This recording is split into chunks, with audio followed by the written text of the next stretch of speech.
நடக்க போற engineering கவுன்சிலிங்ல 1ஆவது round 2ஆவது ரவுண்ட் மாணவர்களுக்கு மிகப்பெரிய ஒரு ஆபத்து காத்துக்கிட்டு இருக்கு. 3ஆவது ரவுண்ட் மாணவர்களுக்கு வெரி வெரி ஹாப்பி நியூஸ் தான். என்னன்னா சீட் டிரான்ஸ்ஃபர் ப்ராசஸ் அப்படின்னு டிஎன்ஏ கவுன்சிலிங்ல இருக்கு. அதாவது 1ஆவது ரவுண்ட்ல ஒருத்தவங்களுக்கு ஒரு காலேஜ் கிடைச்சு அவங்க போய் சேராம போனா அந்த சீட் 2ஆவது ரவுண்டுக்கு வந்துடும். 2ஆவது ரவுண்ட்ல ஒருத்தவங்களுக்கு காலேஜ் கிடைச்சு அவங்களும் போய் சேரலன்னா அந்த சீட் 3ஆவது ரவுண்டுக்கு வந்துடும். ஒரு ரவுண்ட்லையும் நமக்கு கொடுக்கப்பட்ட அந்த டைம்ல நமக்கு இப்போ 1ஆவது ரவுண்ட்ல ஒரு சில பேர் இருக்காங்கன்னு வச்சுங்களேன், அவங்க எனக்கு இந்த காலேஜில் இந்த கோர்ஸ் தான் வேணும் அப்படின்னு அடம் பிடிக்கிறாங்க. அந்த மாதிரி அடம் பிடிக்கிறனால ஒரு சில கோர்சஸ் அவங்க சாய்ஸில் வைக்கப்படுறதே இல்லை. வெறும் ஒரே ஒரு கோர்ஸ் ரெண்டு கோர்ஸ் தான் நிறைய பேர் சாய்ஸில் வைக்கிறாங்க. இப்போ சிஜியாக இருக்கட்டும், எம்ஐடியாக இருக்கட்டும், அதன் பிறகு பிஎஸ்சி காலேஜாக இருக்கட்டும், சிஐடி கோயம்புத்தூராக இருக்கட்டும், தியாகராஜ காலேஜாக இருக்கட்டும், எஸ்எஸ்என்னாக இருக்கட்டும், இந்த மாதிரி பல பிரைவேட் காலேஜாக இருக்கட்டும், ஒரு கோர்ஸ் தான் ஆசைப்படுறாங்க. அதனால அவங்க பல கோர்சஸை வைக்காமல் போவாங்க தெரியுமா. அவங்களுக்கு வேண்டாம் அது பிடிக்காம இருக்கலாம். ஆனால் மற்ற மாணவர்கள் வெயிட் பண்ணிட்டு இருக்கா நிறைய பேர். இப்போ 1ஆவது ரவுண்டில் ஒருத்தவங்க ஒரு காலேஜில் ஒரு சீட்டை வாங்கிட்டு போய் காலேஜில் சேரலைன்னா அந்த சீட்டு ஆட்டோமேட்டிக்காக செகண்ட் ரவுண்டுக்கு போயிடும்.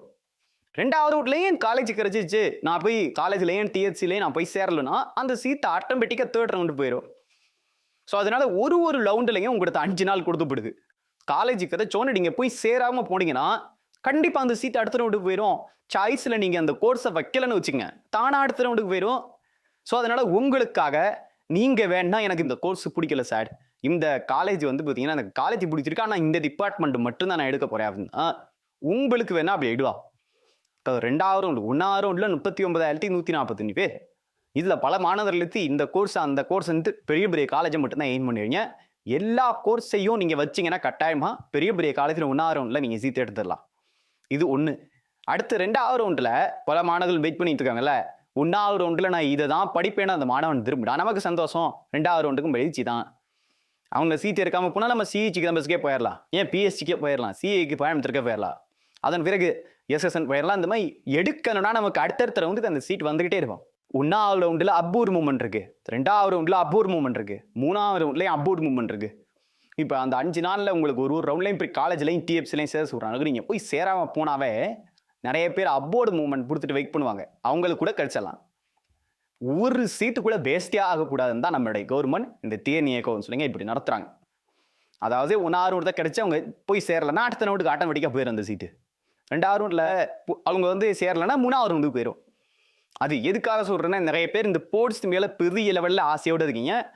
அது ஆசைகள் இருக்கணும், ஆனால் அந்த காலேஜ் பேரை சொன்னால் தான் நீங்கள் இந்த காலேஜில் படிச்சுட்டு இருக்கீங்க அப்படின்னா சும்மா ஏனோ தானே நீங்கள் எங்கேயோ போய் படிக்கிறதுக்கு ஒரு நல்ல காலேஜில் எந்த கோர்ஸ் தான் நான் எடுத்து படிக்கிறானே.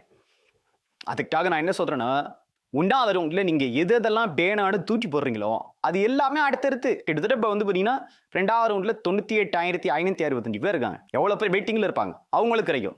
சரி, அதையும் விடுங்க, அவங்களும் இந்த மாதிரி ஏதாவது மோசம் பெரிய பெரிய அதெல்லாம் வேணான்னு விட்டாங்கன்னா 3ஆவது ரவுண்டில் 1,00,000 அதாவது 1,589 பேர் இருக்காங்க, அவங்களுக்கு கிடைச்சிடும்.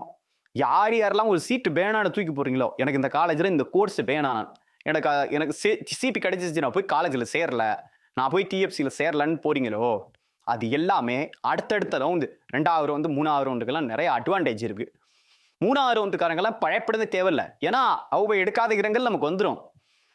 எதுவும் நீங்கள் பாருங்களேன், இந்த வருஷம் எல்லாரும் ஒரு சில கோர்ஸ் மட்டும்தான் எய்ம் பண்ணிட்டு இருக்காங்க. இதனால மிகப்பெரிய ஒரு பாதிப்பு வரப்போகுது. அதனால இந்த சீட் டிரான்ஸ்ஃபர் ப்ராசஸ் உங்களுக்கு புரிஞ்சிருக்கும்னு நினைக்கிறேன். 1ஆவது ரவுண்டில் உள்ள சீட்டு தானாக ஆட்டோமேட்டிக்காக சேரலைன்னா 2ஆவது ரவுண்டுக்கு போயிடும். 2ஆவது ரவுண்டில் உள்ள சீட்டு அப்பையும் சேரல, போய் பையன் எடுத்து சேரலைன்னா 3ஆவது ரவுண்டுக்கு ஆட்டோமேட்டிக்காக போயிடும். ஸோ அதனால கவலையே பட தேவையில்லை. இப்போதைக்கு உங்களுக்கு தெரிய வேண்டியது, நமக்கு காலேஜ் எந்தெந்த காலேஜில் படிக்க போகிறோம், எந்தெந்த கோர்ஸஸை நம்ம சாய்ஸில் வைக்க போகிறோம் அப்படிங்கிறது தெரிஞ்சால் போதும். நீங்கள் ஒரே ஒரு கோர்ஸ் மேலே ஆசைப்பட்டு நீங்கள் ஒரு நல்ல கல்லூரியை விட்டுறாதீங்க, அப்புறம் உங்களுக்கு அது கிடைக்காது. நீங்கள் வேணான்னு தூக்கி போடலாம். அங்கே தான் 2ஆவது ரவுண்டில் பல பேர் வெயிட் பண்ணுறான், 3ஆவது ரவுண்டில் வெயிட் பண்ணுறானே, அவனுக்கு போயிருக்குள்ள அந்த சீட்டு. நீங்கள் ஒரு சீட்டும் ஒரு பெரிய பெரிய காலேஜ்லேயும் நீங்கள் வேணான்னு சொல்கிறது அடுத்தடுத்த மாணவர்களுக்கு அது ஒரு நல்ல செய்தி. அவனை எதுனா பாருங்கள், கவுன்சிலிங் நடக்கையில் நல்லா பாருங்கள். 1ஆவது ரவுண்டு முடியும்னு ஒரு ரிப்போர்ட் கொடுப்பாங்க, எவ்வளோ போய் காலேஜில் சேர்ந்துருக்காங்க, யார் 2ஆவது ரவுண்டு முடியோட எத்தனை பேர் காலேஜில் போய் சேர்ந்துருக்காங்க, டிஎஃப்சியில் போனது எத்தனை பேர், 3ஆவது ரவுண்டு முடியோனே சொல்லுவாங்க. இந்த மாதிரி ஒரு ரவுண்டு முடிய நமக்கு அப்டேட் வந்துகிட்டே இருக்கும். ஸோ அதனால் மாணவர்களுக்கு நான் சொல்லக்கூடியது, நமக்கு கொடுத்தப்பட்ட நேரத்திலேயே நமக்கு ஒரு தலை சிறந்த கல்லூரிகளை எந்த கோர்ஸ் ஆனாலும் எடுக்கிற ஒரு முடிவுக்கு வாங்க. இல்லாமல் டிஎன்ஏ கவுன்சிலிங்கில் நீங்கள் வேணான்னு சொல்கிறது இன்னொருத்த ஒழிப்பு ஒரு உதவியாக மாறும்.